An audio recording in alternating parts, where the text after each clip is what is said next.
નમસ્કાર. તાજેતરમાં ગુજરાતમાં એક બહુ મોટું ઐતિહાસિક પગલું લેવાયું છે. એક એવો કાયદો આવ્યો છે જે લગ્ન અને સંબંધો જેવા આપણા સૌના અંગત મામલાઓને કદાચ હંમેશા માટે બદલી નાખશે. તો ચાલો જરા ઊંડાણમાં જઈએ અને સમજીએ કે આ કાયદો આખરે છે શું. જુઓ, આ જે નવો કાયદો છે ને એને કહેવાય છે સમાન નાગરિક સંહિતા, એટલે કે યુસીસી. અને એવું કહેવાય છે કે તેની જે જોગવાઈઓ છે ને તે રાજ્યના દરેક નાગરિકના જીવન પર સીધી અસર કરી શકે છે. તો મનમાં પહેલો સવાલ એ જ આવે ખરું ને કે આ યુસીસી જેની આટલી બધી વાતો થઈ રહી છે એ આખરે છે શું? એનો મતલબ શું થાય અને સૌથી અગત્યનું તે કામ કેવી રીતે કરશે? ચાલો આને એકદમ સાદી ભાષામાં સમજીએ. યુસીસી એટલે અંગત બાબતો માટે એક જ નિયમની બુક. બસ. મતલબ કે કોઈનો ધર્મ કે સમુદાય ગમે તે હોય, પણ જ્યારે વાત લગ્ન, છૂટાછેડા કે વારસાની આવે ત્યારે નિયમો બધા માટે એક જ સરખા.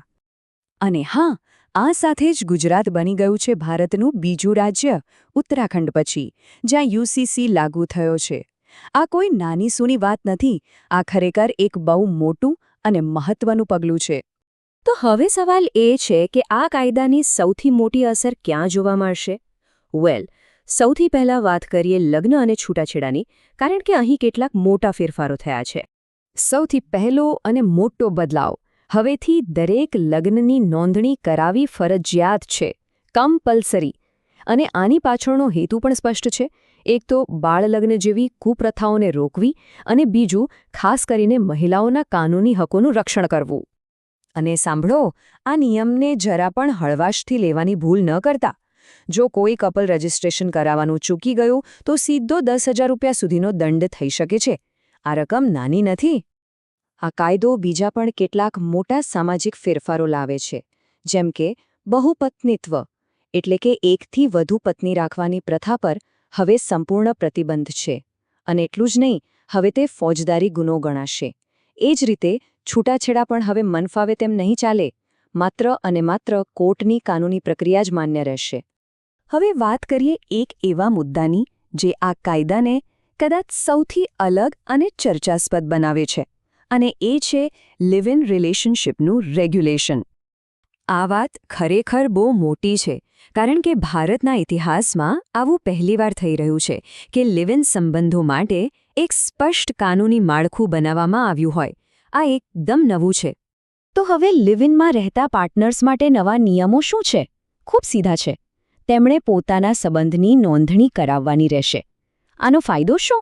તો એક તો તેમને કાનૂની સુરક્ષા મળશે અને બીજું તેમના સંબંધને એક ઓફિશિયલ સ્ટેટસ મળશે. અને કદાચ સૌથી અગત્યની વાત, આવા સંબંધોથી જન્મેલા બાળકોનું શું થશે? તો આ કાયદો સ્પષ્ટપણે કહે છે કે એ બાળકોને કાયદેસર ગણવામાં આવશે. તેમને વારસાના હક સહિતના તમામ કાનૂની અધિકારો પૂરેપૂરા મળશે. આટલું બધું જાણ્યા પછી એક મોટો સવાલ મનમાં આવે જ કે શું આ કાયદો ગુજરાતના દરેક વ્યક્તિને, દરેક સમુદાયને એકસરખી રીતે લાગુ પડશે? અને આનો જવાબ છે ના, બધાને નહીં. આ કાયદામાં એક બહુ મોટો અપવાદ છે જે જાણવો ખૂબ જ જરૂરી છે. તો કોને મુક્તિ મળી છે? આ કાયદો અનુસૂચિત જનજાતિ એટલે કે આપણા આદિવાસી સમુદાયોના સભ્યોને લાગુ નહીં પડે. અને આની પાછળનું કારણ એ છે કે તેમના જે વર્ષો જૂના પરંપરાગત રિવાજો અને પ્રથાઓ છે તેનું સન્માન જળવાઈ રહે. હવે સ્વાભાવિક છે કે જ્યારે આટલો મોટો કાયદો બને ત્યારે રાજકીય ગરમાગરમી થવાની જ. વિધાનસભામાં પણ આ બિલને લઈને સરકાર અને વિપક્ષ વચ્ચે જોરદાર ચર્ચા થઈ.